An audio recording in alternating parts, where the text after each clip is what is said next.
Hey ladies, so I just wanted to get on here real quick because whoever follows me on Instagram, like, you guys saw the picture that I put up about my blood work. And for those who aren't following me on Instagram, yesterday I went to take what was supposed to be my final beta for my miscarriage, and I was excited about it.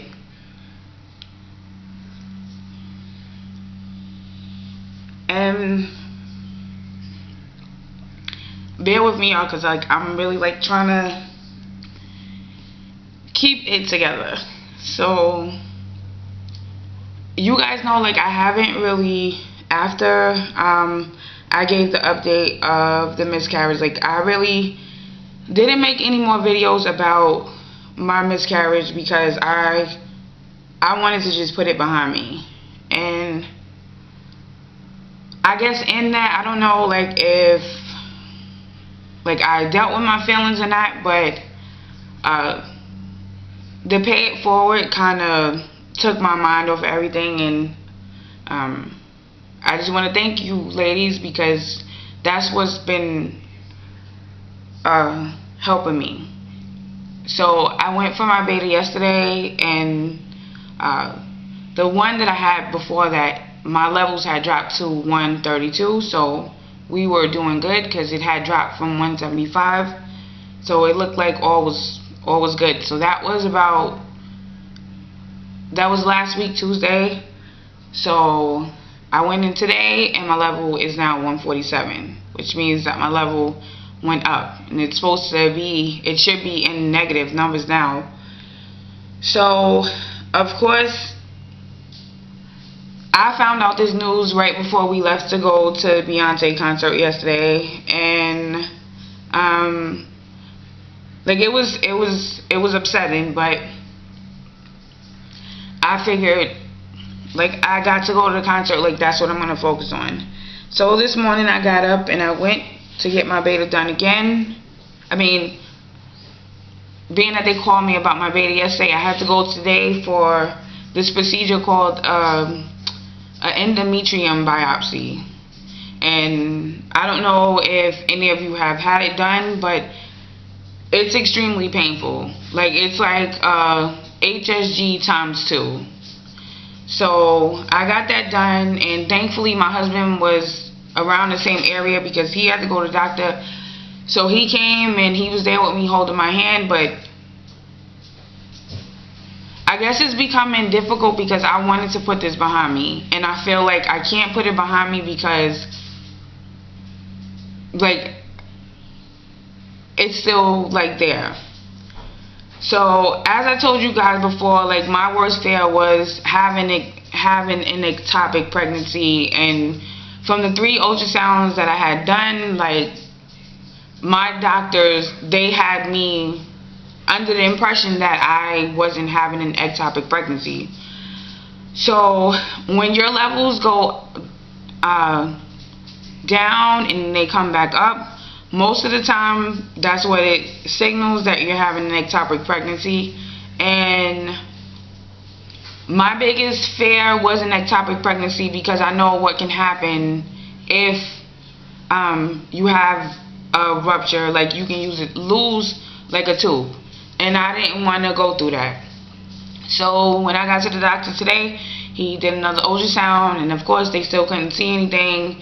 And then he said, well, when they called yesterday, they wanted me to come in for the biopsy so they could determine whether or not they wanted to give me this medication, which is extremely long. It's Mexa something.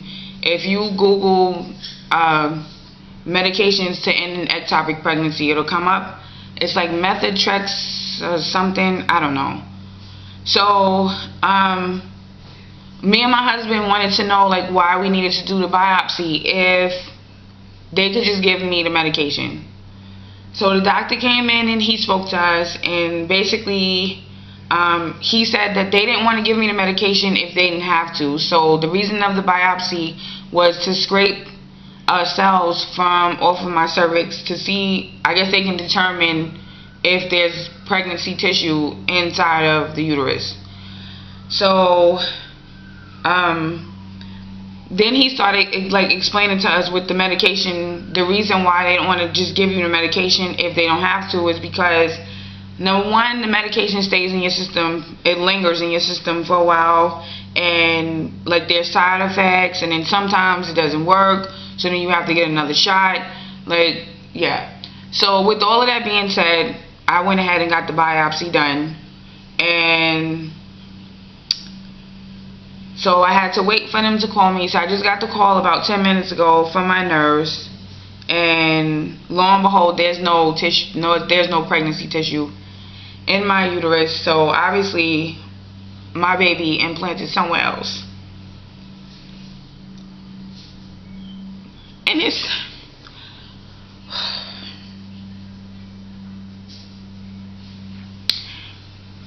just like a lot, because I really wanted to put this past me. And then I guess the hardest part about it is that if I need to get a beta done again tomorrow, so if my levels aren't still going down, or I guess low enough to the point that they want to see, like, I have to take the shot. When I take the shot, being that it lingers in your system for so long, that means that I have to wait to try again. And I never expressed to you guys the importance of this year, but this year marks 7 years of marriage for me and my husband in October. And every year on New Year's Eve, like, we make our goals and stuff for the following year. And every year we had put that we wanted to have a baby, but the goal this year was a little different, because we had set a date. And being that we were going to be married for 7 years this year, 7 is the number of completion. So our goal was to be pregnant by the time our 7-year anniversary came. And of course, with now it's already like the end of July, and then by the time I get the shot and it works and stuff, like, I probably won't be able to try again, based off of what she said, probably until probably November, December, if that. So like, it's very disappointing, because like, this wasn't my plan. And like, to go like this long, and then we ended up getting pregnant, and then like we lost it, and like I started to accept it, and it's like I can't, like, I feel like now like I have something foreign in my body, and like I can't get rid of it. So like, it's really like bothering me a lot. And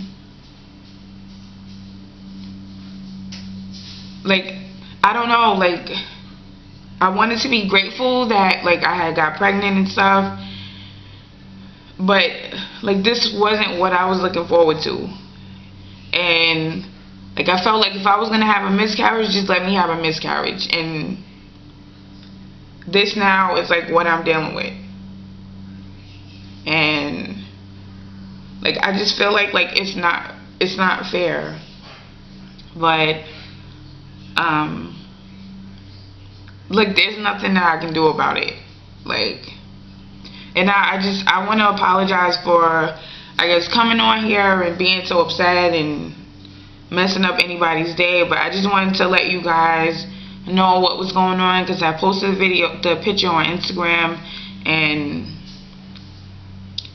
I guess all I can really ask now is, you know, just keep me in your prayers, because I go back tomorrow to have my blood drawn again at like 8 o'clock in the morning, and then from there will be the determining factor on whether or not I need to take that shot or not.